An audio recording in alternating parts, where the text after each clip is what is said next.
போராட்டம் இருக்கலாம், குடும்பத்தில் போராட்டம் இருக்கலாம். ஆனா கர்த்தரால் தேர்ந்தெடுக்கின்ற கர்த்தருடைய பிள்ளையே, உனக்கு இந்த உலகத்தில் உபத்திரவம் உண்டு, சகோதரர்கள் மத்தியில் போராட்டம் உண்டு, வேலை செய்கிற இடங்களில் போராட்டம் உண்டு, ஊழிய பாதையில் போராட்டம் உண்டு.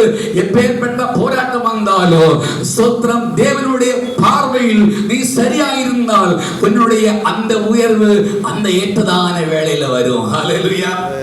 பாருங்க, சாமுவேல் என்ன செய்தான்?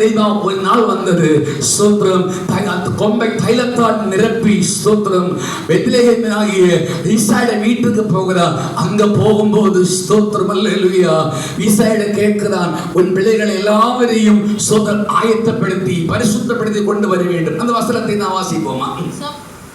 அதற்கு அவன், சமாதானம்தான், கர்த்தருக்கு பலியிட வந்தேன், கர்த்தருக்கு பலியிட வந்தேன், நீங்கள் உங்களை பரிசுத்தம் பண்ணிக்கொண்டு, நீங்கள் உங்களை பரிசுத்தம் பண்ணிக்கொண்டு என்னுடனே கூட பலிவிருந்துக்கு வாருங்கள் என்றார். என்னோடு கூட பலிவிருந்துக்கு வாருங்கள் என்றார். மேலும் ஈசாயும் அவன் குமாரரையும் பரிசுத்தம் பண்ணி அவர்களுக்கு பலிவிருந்துக்கு அழைத்தான். அவரை பலிவிருந்துக்கு அழைத்தான். அவர்கள் வந்தபோது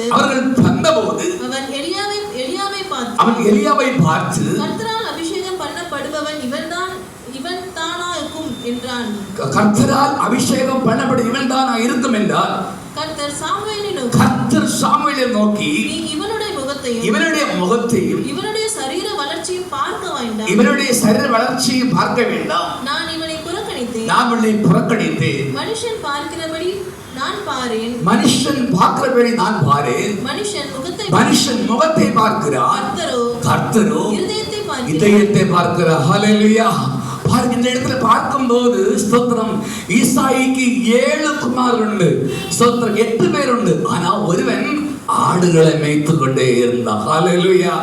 ஆடுகளை மேய்த்த ஒரு மனுஷன் சரித்திரத்தில் ஸ்தோத்திரம் ராஜாவாக முடியாது. மனுஷனுடைய பார்வையில ராஜாவாக முடியாது, புறக்கணிக்கப்பட்ட ஒரு சாதாரண ஒரு வேலை.